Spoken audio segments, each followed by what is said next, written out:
Movement में fluctuation ना हो, हम हल ढूंढ लेते हैं ना। अब यहाँ पे सबसे पहला काम जो आपने इसकी असम्बलिंग के या फिटिंग के अंदर करना है ना, वो ये करना है कि बकेट जो है वो बैलेंस है। अगर बकेट बैलेंस नहीं होगी तो आपकी मूवमेंट जो है वो मट्टी की डिस्ट्रीब्यूशन पिक नहीं करेगी। बकेट को बैलेंस करने का मेथड ये होता है कि यहाँ पे आप देखें कि टॉप लिंक लगी हुई है और जैक लगा हुआ है, ये स्टेबलाइजर्स लगे हुए हैं। अब इन स्टेबलाइजर से उस टॉप लिंक से आपने उसकी एडजस्टमेंट करके बकेट को बकायदा बैलेंस करके यहाँ से वो लेवल रख के वो सारा बैलेंस कर लो।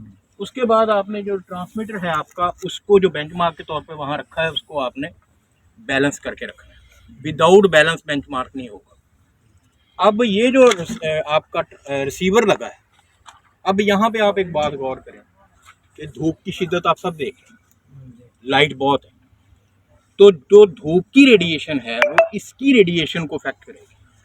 हमने अब क्या किया, ये जितने भी ट्रांसमीटर गवर्नमेंट अप्रूव्ड आ रहे हैं इनके अंदर फिल्टर का सर्किट लगा हुआ है, वो धूप के जितनी रेडिएशन होगी उसको फिल्टर कर रहा है। ये हमने स्पेसिफिकेशन के अंदर डाल दिया। अब ये फिल्टर सर्किट लगा के देते हैं।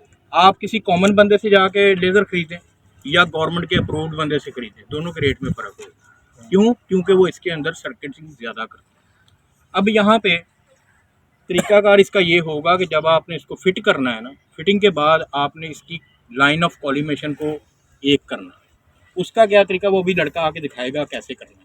ये जो आपका ट्रांसमीटर होगा इसकी जो लाइन ऑफ कॉलिमेशन है इसके ऊपर इसको फिटिंग करनी, वो कंट्रोल बक्स से ये जो मास्ट, इलेक्ट्रिक मास्ट, ये देखें वो वायर आ रही है, ये मास्ट जो है ये इसके साथ फिटिंग करके लाइन ऑफ कॉलिमेशन को मैच कर देगा। पहले रेड लाइट आएगी ऊपर, अगर वो रेड लाइट ब्लिंक करना शुरू होगी इसका मतलब आपका जो रिसीवर है वो उसकी रेंज आना शुरू हो गया। हुआ नहीं बैलेंस, लेकिन रेंज में आना शुरू हो गया। जब नीचे एक ग्रीन लाइट बलना, वो ऐसे ब्लिंक करना शुरू कर देगी, उससे ये साबित होगा कि इन लाइन हो गया। अब वो जो ट्रांसमीटर है और जो वो रिसीवर है वो दोनों इन लाइन हो गए।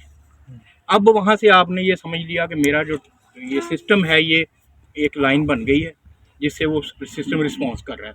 यहाँ से सिग्नल जो है वो हाइड्रोलिक सिस्टम को चला गया। अब हाइड्रोलिक सिस्टम अगर आपका 100% है, उसके अंदर लेवल भी पूरा है, ग्रेड भी पूरा है और उसका वो क्वालिटी भी ठीक है, तो ये बेहतरीन रिस्पॉन्स करना शुरू कर देगा। फिर वहाँ से जो ऊपर वो जो सोलेनोइड वॉल लगा हुआ है उससे वो क्या करेगा कि उसकी फिटिंग करेगा अकॉर्डिंग टू इट्स नीड, कि इसकी जो जर्किंग है वो जर्किंग ब्लास्ट ना करे बल्कि बाकायदा स्मूथ जर्किंग हो इसकी। क्योंकि जब आप ब्लास्ट जर्किंग में लेके जाएंगे तो वो क्या करेगा कि वो अनइवननेस उसमें शो करेगा, ऐसे ऐसे लेवल करेगा। वहाँ से एडजस्टमेंट होती है उसकी, वो एडजस्टमेंट आपका फिटर करता है। अब क्या होता है, नेक्स्ट क्या होता है कि ये जो कंट्रोल बक्स और रिसीवर ने अपना, ट्रांसमीटर और रिसीवर ने अपना काम शुरू कर दिया, हाइड्रोलिक सिस्टम इनलाइन हो गया। अब नेक्स्ट जो हमारा सबसे इम्पोर्टेंट काम होता है वो ये होता है कि ये जो हमारी फील्ड है जो ऊपर बन गई है, वो रोटरी चल रहा है, उस रोटरी ने इसको वो अपनी प्लेन फील्ड डेवलप कर दी। अब वही फील्ड कितने % मैंने नीचे ट्रांसफर कर दी। अब वहाँ से आपका जो कंट्रोल बक्स होगा ना वो है ऑटो और मैनुअल।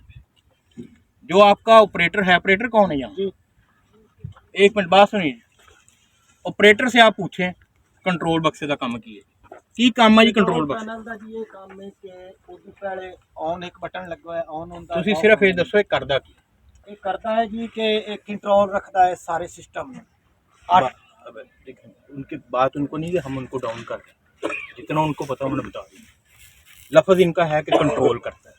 क्या कंट्रोल करता है किसी को नहीं पता, कोई बंदा नहीं इस चीज़ को जानता। कंट्रोल क्या, एक बंदा कहता जी तुम की कर रहे हो, उन्होंने मैं कंट्रोल कर रहे हैं, की कर रहे हैं, इस गल का नहीं करता। ये क्या है, ट्रांसमीटर और रिसीवर की जो कम्बिनेशन बनी है उसके अंदर 100% कभी भी चीज़ नहीं परफॉर्म करेगी, वो करेगा डीबगिंग। एक लफ्ज़ होता है डीबगिंग, गलतियां करेगा। उन गलतियों को एक्यूरेट करने के लिए कंट्रोल बक्स लगाया और उसका कोई रोल नहीं। कंट्रोल क्या करता है, डीबगिंग, कुछ भी उसका और रोल नहीं है, और उसका सिर्फ ये रोल है। सर वो डीबगिंग होती क्यों है? जब कॉलिमेशन आप जब भी किसी मशीन को ऑपरेट करते हैं तो मशीन 100% परफॉर्म नहीं करती। उसके अंदर मैंने कल वो बहुत सारे लॉसेस बताए थे, यहाँ ये लॉस हो रही है, आप एरर।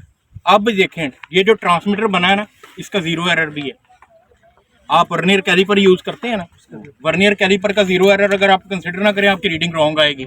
इसका भी जीरो एरर है, वो कितना है 10 आर्क सेकेंड, 10 आर्क सेकेंड इसका है जीरो एरर, यानी 1.5 मिलीमीटर पर 30 मीटर।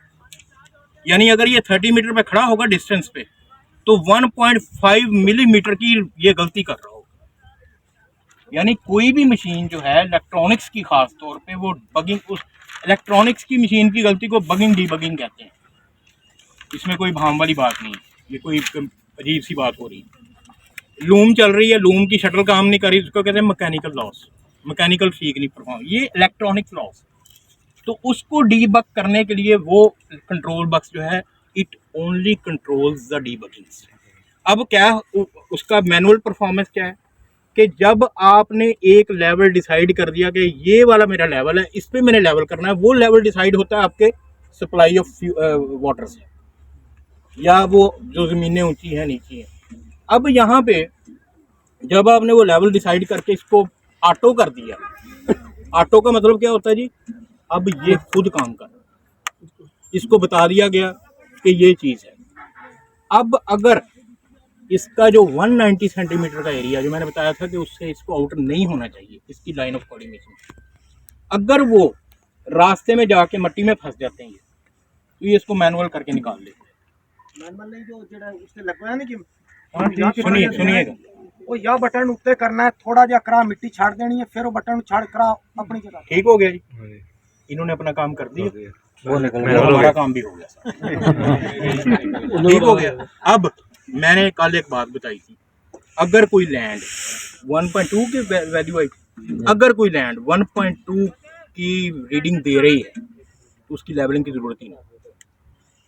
अब आप फर्ज करें कि एक चीज़ हैगी है जी खराब इन्नी ज़्यादा कि जिन्हों कंट्रोल करने बहुत मुश्किल, हम उसकी लेवलिंग शुरू कर देते तो मट्टी उठाएगा वो।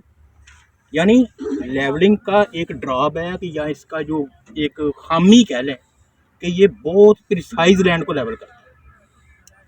अगर इसके अंदर वो 1.2 से वैल्यू जो है 1.5 या 1.7 से एक्सीड कर जाए ना तो उसके लिए फिर आपको पहले इसकी रफ वर्क करना पड़ेगा।